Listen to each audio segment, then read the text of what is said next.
हो रही है, तो क्या लगता है आपको खबर निकाल देनी चाहिए? देखिए, देश में बहुत बहस चल पड़ी है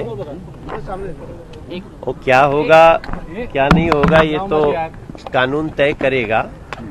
ये देश संविधान से चल रहा है, लेकिन मैं इस बात पे आपत्ति करता हूं, कुछ लोग औरंगजेब को हीरो बना रहे हैं।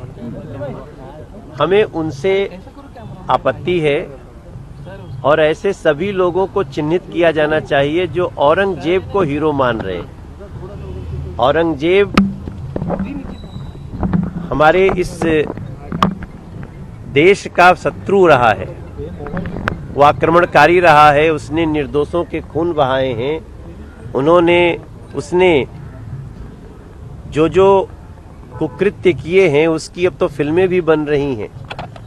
आज पूरा देश जब छावा फिल्म देख रहा है तो वो तो एक पार्ट है जो संभाजी के साथ हुआ। और ऐसे औरंगजेब को अगर कुछ लोग हीरो बनाने में लगे हैं तो निश्चित रूप से वो इस देश के प्रति गद्दार है, ऐसा मेरा विश्वास। मनोज जी, आप औरंगजेब का जिक्र कर रहे हैं, आप औरंगजेब का जिक्र कर रहे हैं। समाजवादी पार्टी के विधायक हैं रामजी सुमन, वो ये कहते हैं कि बीजेपी के नेताओं का ये आम बयान हो गया है कि वो कहते हैं कि मुसलमान बाबर के वंशज हैं। अगर मुसलमान बाबर के वंशज हैं तो हिंदू जो है वो राणा संघा के गद्दार वंशज हैं। समाजवादी पार्टी के सांसद का ये बयान है। हमने कभी नहीं कहा कि मुसलमान बाबर के वंशज हैं। ये जो भी ऐसा फैला रहा है वो हमारे देश को तकलीफ देना चाहता है। हमारे देश के मैक्सिमम मुसलमान हमारे देश के मुसलमान हैं। जो भी उनका, हम ये पता है बहुत सारे लोग कन्वर्ट किए गए, लेकिन जो मुसलमान हैं वो अपने हमारे देश के मुसलमान हैं। बाबर के वंशज कौन हैं, इनकी तो शिनाख्त होनी चाहिए, समय समय पे आता भी रहता है। लेकिन भाजपा कभी नहीं कहती है कि हमारे देश के मुसलमान, हम ये कह नहीं सकते हमारे देश के मुसलमान भारत के मुसलमान। बयान करते हैं तो आप उनको क्या जवाब देना चाहेंगे? छवि धूमिल करने की हालू ना करे। देखो, कुछ लोगों के अभी तो जो आप बयान बता रहे हैं अभी मैंने सुना नहीं। और पार्टी हमारी पार्टी का जो स्टैंड है वो ये है कि हम भारत के हिंदू, मुसलमान, सिख, ईसाई, बौद्ध, जैन, पारसी, इनको वो सारी सुविधाएं देना चाहते हैं जिसके वो हकदार हैं। हमारी आपत्ति इलीगल घुसपैठियों से है, थी और आगे भी रहेगी।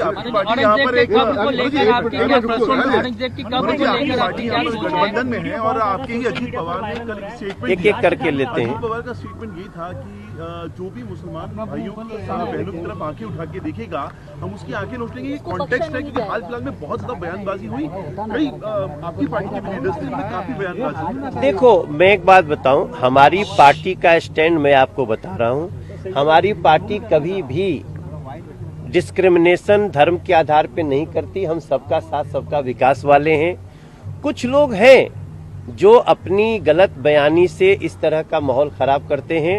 भारतीय जनता पार्टी ऐसे लोगों की बातों को उनका व्यक्तिगत विचार मानती है। औरंगजेब की कब्र को लेकर आपकी क्या सोच है मनोज जी, बताएं। आपको लगता है सबसे हटाना चाहिए?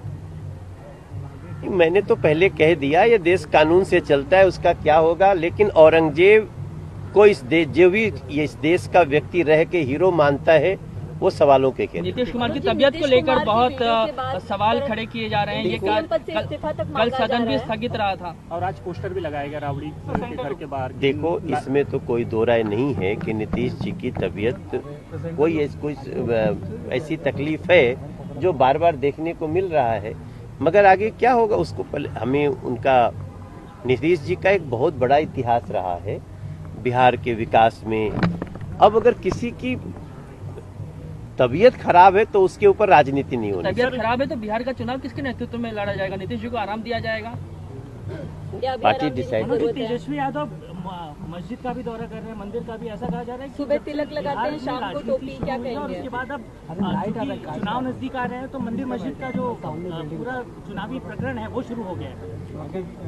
देखो, जो सभी धर्मों का सम्मान करेगा वो किसी धर्म का अपमान नहीं करेगा। तेजस्वी यादव जी उनकी आस्था कहाँ है ये पूरा बिहार जानता है।